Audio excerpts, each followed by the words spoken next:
Hello, welcome. Okay, so this may be your first movement video with me. I'm calling it part one because I feel like there's a few things that I want to share and before we actually start moving. But here's the thing.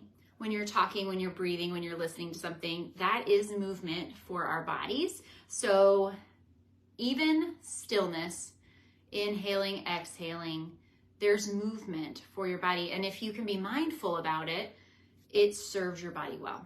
So let me give us just a few setup things. So first of all, what is yoga? And yoga, translated into our English, is translated into comfortable seat. So, or a comfortable posture. And I think there's a lot of misunderstanding. What's yoga? You have to be flexible. I think there's like Instagram yoga that's all about, being in a handstand or being super strong and flexy and bendy. And that is not yoga at all.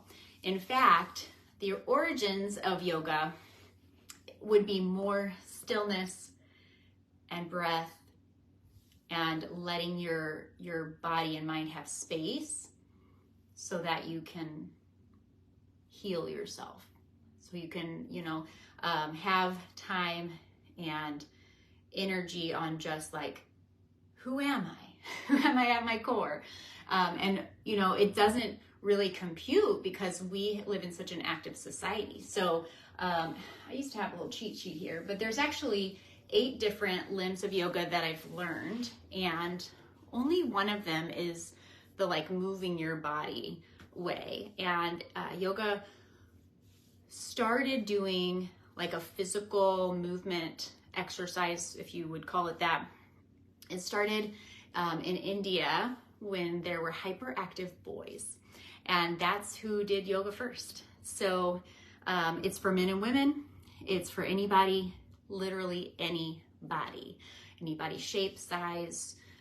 If you're in a wheelchair, if you're laying in bed, if you are exercising, if you're a heavy lifter, whatever, yoga can serve us because yoga is really about the mind, not about the body. It's about the mind and learning how to drop into your body and not just think, not just overthink. Okay, so the other thing I learned through my yoga certifications was a little bit about Ayurveda.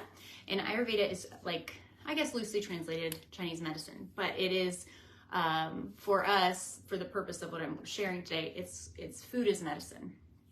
And so yoga and Ayurveda always kind of go hand in hand. Yoga for your mind and relaxing your mind, resting your mind, letting it rejuvenate and serve you well and not just always pushing forward, right? Not that activeness. And then Ayurveda is about the body and giving the body what it needs so that it can heal itself, and using your body type and the nutrition that's going to support you best. And I think, we've skewed so far away from, what each individual body needs, and only you can be the advocate for your health. And so that's, I wanted to share these 2 books before we really start. If you are interested in movement, and here's why movement matters. If you can move, you're more independent, right? So I'm not thinking right now, someone has to take care of me all the time. I'm almost 40 years old, kind of in the prime of life, right? I feel like I'm in the best shape of my life. I'm healthiest, and I'm learning how to slow down. But, I do realize that as my parents age, as my grandparents age, as I age, if you can move, if you can, the people that live the longest in our world are those who don't sit in chairs all the time. They squat, they garden, they walk outside in their bare feet. They just move their bodies and they never stop. And so if you are under the understanding that I hurt and so I can't move, you're hurting because you're not moving. And it is a catch-22 because if you've had this belief system that I'm getting old, so I'm going to hurt. If you believe that, it is like that self-fulfilling prophecy, but it doesn't have to be true, and it's never too late. Okay, First book I want to share is Move Your DNA. And I would highly recommend this book to literally anybody. I think everybody should read this book. It is a great audiobook because the author has a fun voice. She's pretty hilarious. It's very short and quick read. Basically, she goes over how our bodies have evolved to what they are now, allowing for disease, allowing for stiffness, allowing for all the sciatica, just all the issues that come with not moving. And we heal ourselves by not moving in our Western world. But the truth is to keep moving all the time, moving more. We get a little glimpse of this. I mean, I'm sure you've heard of, don't sit for more than an hour, stand up, use a standing desk. Well, then if you're standing still, you're still not moving. So moving your body in all different ways. And we also are a culture that moves forward, but never pulls or hangs or opens our chest. And so we constantly are having this thing, and I'm sure that you've seen older people, they start getting this like curve, and that's just because we always move forward. We never open or hang or pull. And I'm not telling you to go hang on monkey bars, but definitely read this book. It's going to make you want to move your body more. And it's so interesting because it just shows us how our culture is contributing to us being sick, literally just from not using what we're given and being able to move our limbs. Like, for example, I can rotate my shoulder, I can go forward and back, behind, right? If I pretended I was in a bubble, open it like that, over my head. You want to move your joints in every way they can be, or they're going to get stiff in other ways. And so yoga is really nice because it's gentle, Second book, and this is called Body Thrive, and it is a 9-week practice. So you'd read one chapter, and you don't have to read it. I read through the whole book first because it was interesting to me. But it's 9 different habits that come from yoga and Ayurveda, and they're so easy. Things, the one I remember was like why it serves your body to eat dinner earlier. Like how we switched from eating our biggest meal in the middle of the day when we need the most energy, and then eating a smaller dinner before we go to bed to help us sleep better at night. So it just feels like this is counter to everything we know, but it actually makes a lot of sense when you look through it. So this book is more Ayurveda, and it combines yoga, the mind stuff with yoga, and the body and nutrition and thoughts and concepts from Ayurveda. And then this book is all about our bodies and how it's like a use it or lose it. They're great books. I'll share a picture of them. Okay, other things to get started. When you're doing yoga, a mat is great, and having your shoes off so that you can grip your feet. This is like, if you don't have a mat, you don't need a mat. You could use whatever ground you're on, the grass, whatever. But having no shoes, no socks on is really helpful. And even if you don't love your feet, whatever, spreading your toes wide and pressing into the ground, just that grounding effect. Just standing here is a yoga posture. It's called mountain pose. Pressing into my toes, feeling the bones in my feet. It's like a mindfulness, but also a nice stretch. All right. Another thing with your hands, spreading your fingers as wide as you can and pressing into the ground. You can do a ton here, pressing into each fingertip, stretching the fingers. That goes all the way up the arm. See, this is not hard stuff. You don't have to be super strong. It's good for everyone. If you let the belly go, open the chest and stretch your shoulders wide, maybe taking your elbows to the front, you can still press into the arms, nice and active. If your neck is long, that's a stretch for your neck. And it feels good. You could also press in, start to round your spine and pull the shoulders apart. It's just a stretch. Now you probably, if you've ever been to physical therapy, you've done this cat-cow posture. Another thing, sorry I'm showing you my booty, but if you spread your toes and heels are up, toe stretch is something we never do. Our feet are always smushed up in shoes. So this is a great yoga posture. And it helps your whole body. When your feet are healthy, it just moves up your entire body because everything is connected. There's something called fascia that surrounds all of our body, and it needs to stay lubricated with drinking water, but also lubricated by moving. All right, so toe stretch, that's super easy. Now let's say you don't have a mat and you can't get on the floor. It hurts to get on the floor right now. It doesn't have to be that way forever. Using a chair is a great way to do yoga. So maybe I'll be on the floor when we do a little bit of practice. You could be in your seat. If your feet are on the ground, okay, you can spread your feet wide, press in, sit up tall. You can do just about everything from here. So that cat-cow, spreading your fingers nice and wide, stretching them. Inhale, look up, chest to the sky. Exhale, rounding the spine. Same thing, right? And when I'm on the ground, I like to do all of the different movements of the spine. So we've got flexion for fold. Inhale, up, extension. Not dumping into the low back, but almost like you're laying out over an exercise ball. That's your back bend. All right, twisting. You can do that in a chair or on the ground or standing up. And then side bending. Opening the ribs, taking that fascia between the ribs, breathing. Always belly breathing. Okay, you're moving the spine all the ways it can. Okay, so those are some foundational things.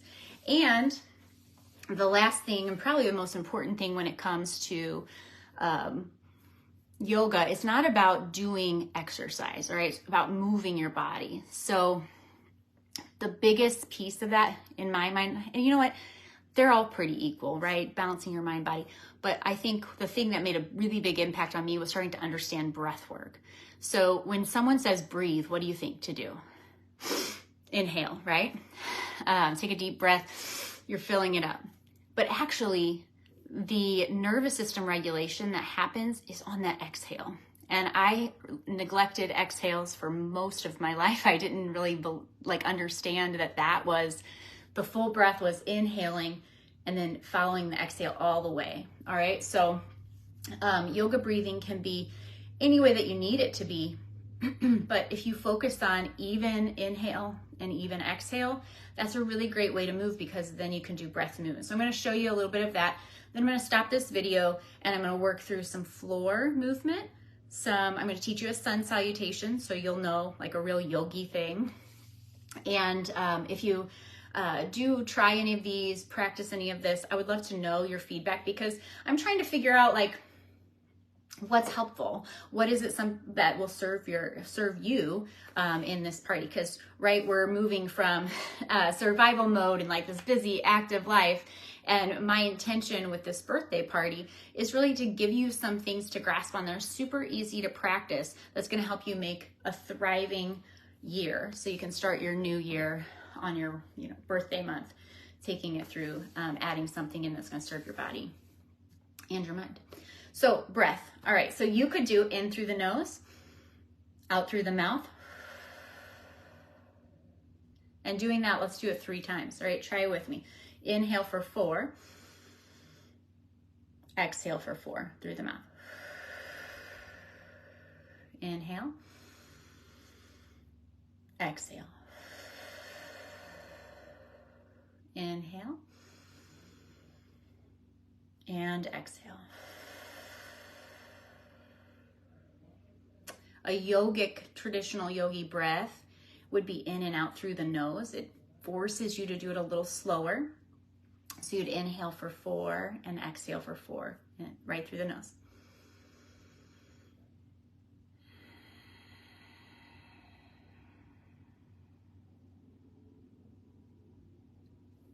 Inhale and exhale. So keep breathing that way. See if you can get your belly to inhale through the nose, filling up that lower belly, and exhale, pulling it in. So it's almost like your hip bones come in just slightly as you empty everything out through the nose. Inhale, exhale.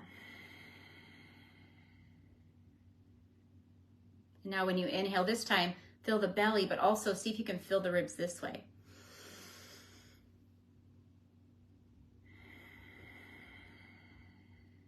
And lastly, see if you can get the ribs. They go around your body, right? Inhale. Fill up the back ribs too. So you've got like a 360 inhale. And exhale. Yeah. All right. So that's your traditional yoga breath. And let me show you. You can link that to movement. So it'd be inhale through the nose, arms up. When you're ready to exhale, exhale. And you want to take all of the time inhaling, and when you get to the top of your inhale, you just take that last little sip of air, you're touching your fingers. And when you exhale, take all that time to come down by your side. Inhale up, exhale down. You can inhale up. Exhale, hands come to heart. So really it's just taking this nice slow pace to think about connecting breath to movement. Inhale up, exhale down. All right. So those are some of the things. The other setup thing that is nice to have is a pillow. You know, I didn't have this bolster. Someone got it for me for Christmas. So, I mean, I've been doing yoga for over 20 years. It's the first time I've had a bolster. So you can literally use anything, a big rolled up blanket, a pillow. You can do anything on the floor, on the bed. You know, really the point of moving your body is going to be moving it. And you'll notice, you know, the most common thing I hear from my students or people that are thinking about doing yoga, I know I should do yoga, I'm just not flexible. Well, like that is the point. And just like, you know, we don't wait to build muscle and be skinny before we go to the gym for an exercise program. The same is true with yoga. And it's just like, I don't see yoga as an exercise, even though it's excellent for your body. It's for your mind, your peace, to help balance. And so that's really my story. I have ADHD. Which really just means I've got a busy, overactive mind. I'm an overthinker and an overworker. I do more. I'm the classic human doing. And when yoga entered my life, immediately I was like, I feel really good when I do this. And I did do it as an exercise at first. But as I started to learn, oh, well, when I rest at the end, that's my favorite part. Didn't used to be. And now incorporating the breath, like, wow, I really feel good. Why do I feel so good? And then I started learning the science behind it. And, you know, it's an insatiable hunger for knowledge when it comes to yoga because it's so in depth. There's so much to know. But all I needed to know is I felt good when I did it. And I noticed, I kind of crave it because our bodies need that balance. I'm sure you've seen the yin and yang symbol, the little black and white thing. The dark and the light, they balance each other, right? There's always a little dark in the light. There's active and there's rest. And we need both in our life. And if they don't have, like, there's no perfect balance, right? But if we don't have both, we will have disease. We will have mental struggles. We will have strained relationships. Like, it is part of everything. And yoga is not the end-all be-all answer by any means, but it is a great way to move your body, to be more mindful, and to find some balance for the active life that we were thrown into by being in the United States, right? And I hope that something that I said intrigues you enough to take a look. I will share those 2 book recommendations. Maybe you have a book recommendation that's made a big difference in your life when it comes to slowing down and why that served you. But, you know, my story really is that, from like go push. And I think like probably 4 or 5 years ago, I woke up, well, actually I was trying to put boundaries around my work. And I would work from, you know, morning to night, and it's never done. The list is never done, and okay, whatever.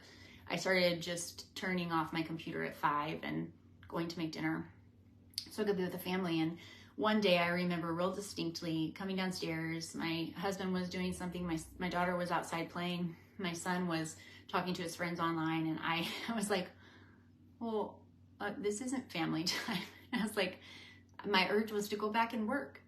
And I thought, well, I just need something for me. And that's when I enrolled in the yoga certification, because I just wanted to do like personal growth journey, a little bit deeper, build something in that's just for me, that's not work. And I really found a passion in it, and I've become healthier, less stressed for sure.